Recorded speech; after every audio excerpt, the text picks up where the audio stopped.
Hi, everybody. Meteorologist Joe Chaffee on this Thursday on a week that I really want to end. Uh, Pre-Happy St. Patrick's Day for tomorrow and a pre-Happy St. Joseph's Day on Sunday.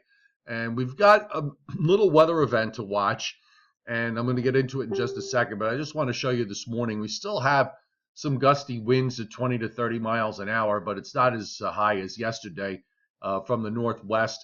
We have very little in the way of snow shower activity going on, unlike yesterday where we had quite a bit of it, especially over New Jersey. And temperatures are still in the ice box as we are in the upper 20s. Although I think we're going to go above the freezing mark in most places today because we have a pretty fair amount of sunshine and much less in the way of cloud cover. It was amazing yesterday. The temperatures barely got out of the mid-20s. That would be the equivalent of a day in January where temperatures probably didn't make it out of the low teens or even in some cases the single digits. This is really cold for this time of year. It's just incredible.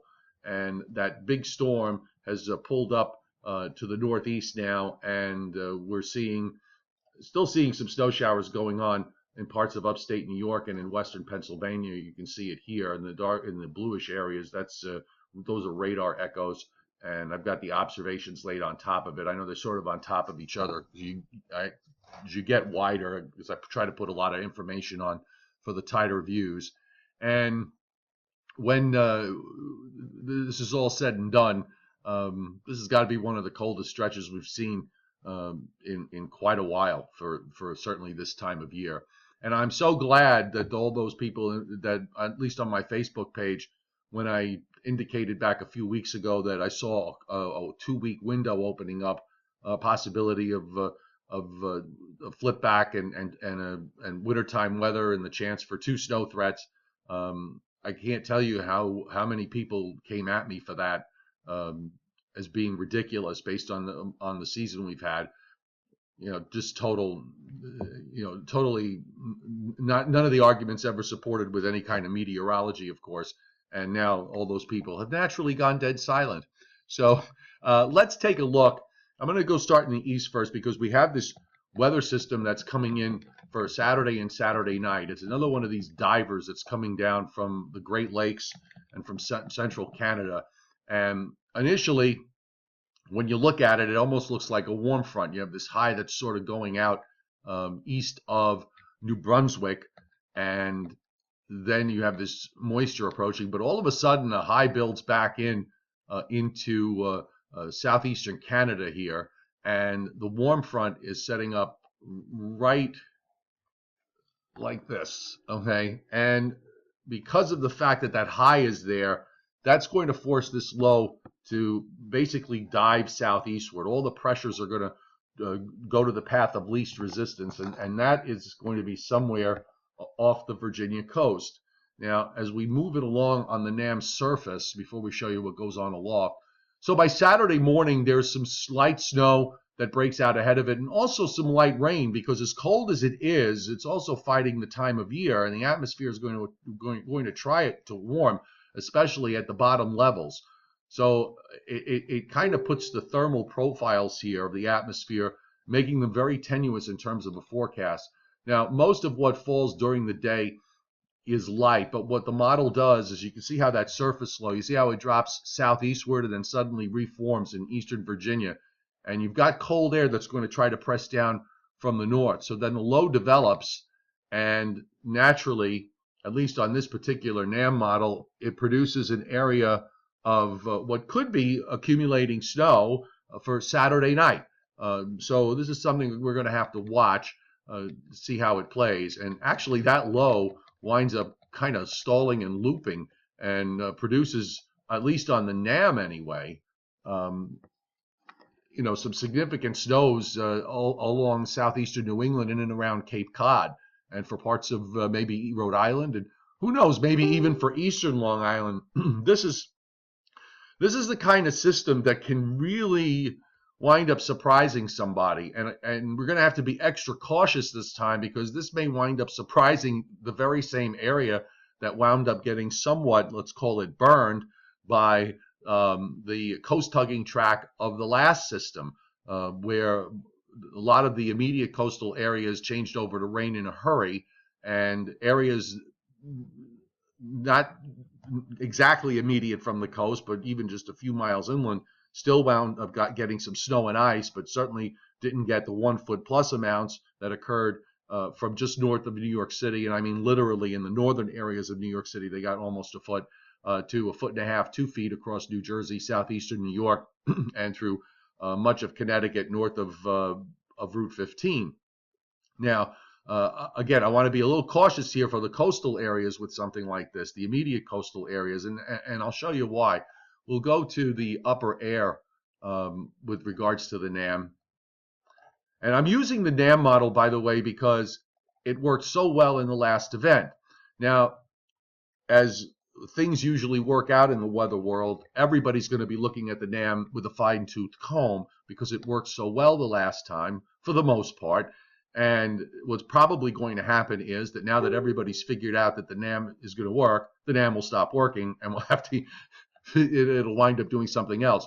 But you can see what's happening with the upper low here. It's diving southeastward and coming right off the Delaware coast. So this is kind of tenuous here when a model does something like this, when you have a strong upper air feature, because that really makes it more difficult to figure out what the surface low is going to do and how it's going to react to the upper low. Now, the NAM does move that upper low out to the east. So it's at this point that we saw that looping on the surface. So we're going to have to watch this very closely in terms of how it plays out. I mean, eventually it does get kicked out, and then we're going to get a bit of maybe a bit of a warm up for Monday of next week before the next cold front comes through with the next cold air mass.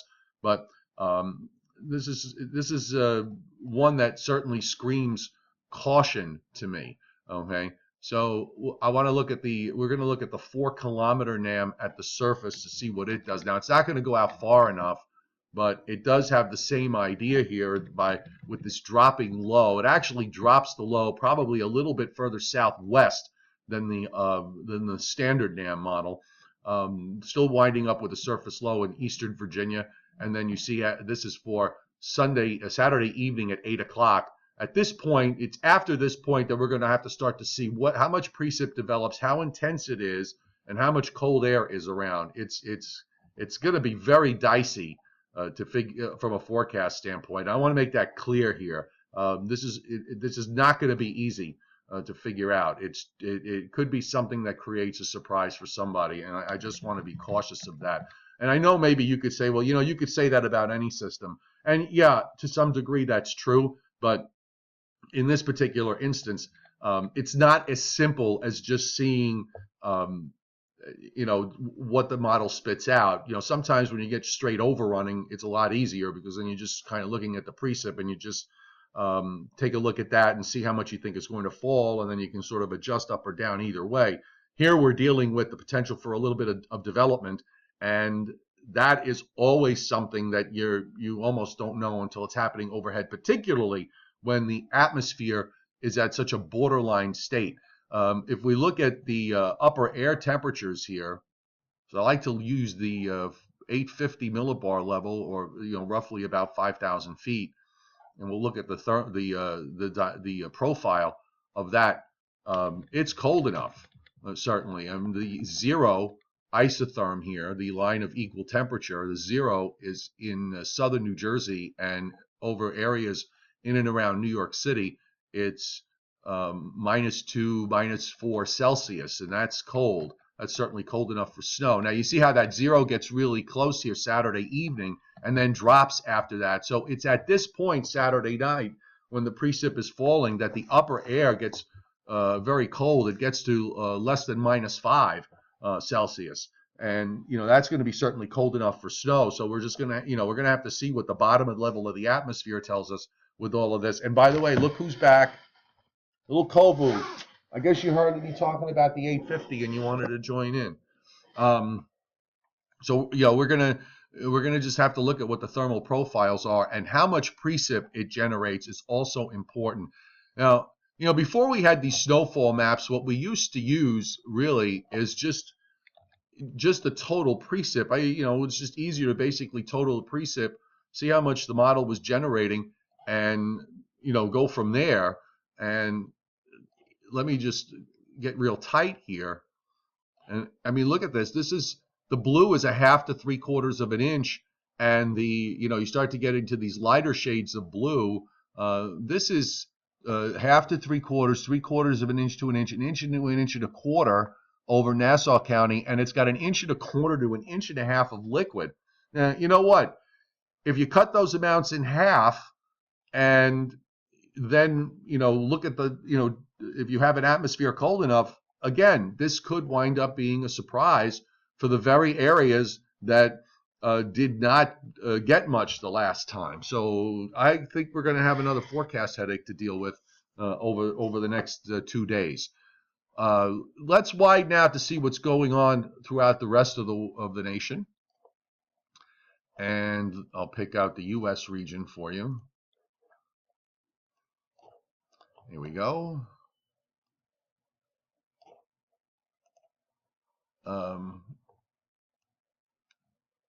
So we'll go to the last GFS run. The new GFS is not going to be out it's just starting now, so we're not going to have it for this particular video, but we'll go with the old GFS.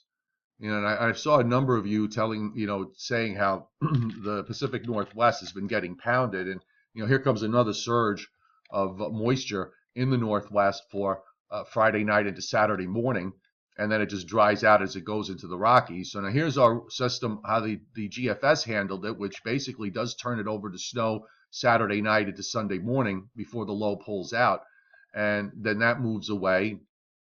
And now we have a cold front here in the east coming through on Tuesday, and there's another big high that's coming down, so there's a shot of cold air that moves in for Wednesday and Thursday, but with no storm development, at least this time around. And meanwhile, into California for Monday night into Tuesday, we have a surge of rain and heavy snows in the mountains, followed by another weaker system coming in as we move along about Thursday. Now, in the east, that high moves out, and then another low starts a run toward the Great Lakes. So that brings a warmer picture, at least on this run. It did. Some prior runs were trying to take it straight east and building a high up to the north and keeping it cold. But at least based on the last model run, it really didn't do that. And, moving along, some action in California and the Southwest. It looks like the pattern may be breaking a little bit, but, we'll see with regards to that. We'll take a look at the upper air and see if that's telling us, has any clues here. And I'll just roll it back. So, we're still in this very cold. Well, here's our storm from a couple of days ago. That pulling out. Now, here's that upper low that's dropping southeastward off the New Jersey coast and moving to the east. And see, it does get kicked out. There's no block, so everything gets moved along. A little bit of a ridge there for Monday, so it tries to warm up. And then you have this strengthening vortex in eastern Canada, so that shoots down a shot of cold air that comes down from Canada. You've got some troughing out off the west coast and a ridge up from the Rockies up into the Pacific, into the northwest, into Canada here. But this is a cold look. Even though there's a little bit of a big ridge that tries to build up into Greenland, it doesn't really hold very well, and you can see that vortex does pull out enough. But you still have energy moving across the country as you go into the last week of March and the very beginning now of April. This is a bit of a warmer, it's not a warmish, a very warm look, but it is at least a semblance of bringing temperatures back to near average. Now, there are some things going on here that we're going to pay attention to at the end of the period to see if this is real, in that you do have some semblance of a high in the Atlantic that wants to build up over Greenland as we go to the end of March. Now, we also are now fighting the time of year, so it becomes increasingly more difficult to have it cold enough in the east for any kind of snow. And of course, at the end of March, when your average highs are around 55,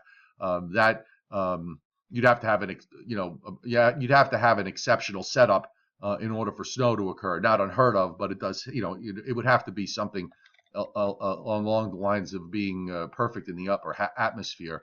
I'm not sure I see any kind of flip to a warmer pattern here toward the end of the month, at least based on what the GFS has. I really didn't give the European a strong look today, and nor did I give a strong look to some of the longer range indicators. So I'm going to just try and reevaluate that a little bit later on. So short range, we're cold. We've got this system for Saturday into Sunday morning, which we're going to have to watch. I think the threat period to really pay attention to for the areas for New Jersey, Long Island, and Connecticut, but more so along coastal areas than for areas inland. This is not going to be a problem for places north and northwest, north and northwest of the coast by a long distance. So this is not going to be another big storm for upstate New York or for eastern Pennsylvania and for western parts of New England. This is going to be confined to a very small area near the coast. And of course, you've got all this activity that's coming in to the west.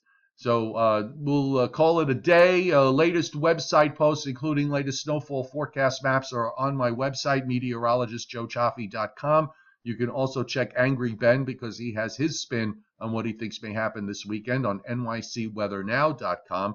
And you can download my app and subscribe to my forecast for just 99 cents a month for New York City, Long Island, New Jersey, Connecticut, Hudson Valley, and eastern Pennsylvania. Just look for the links that come up at the top of the video.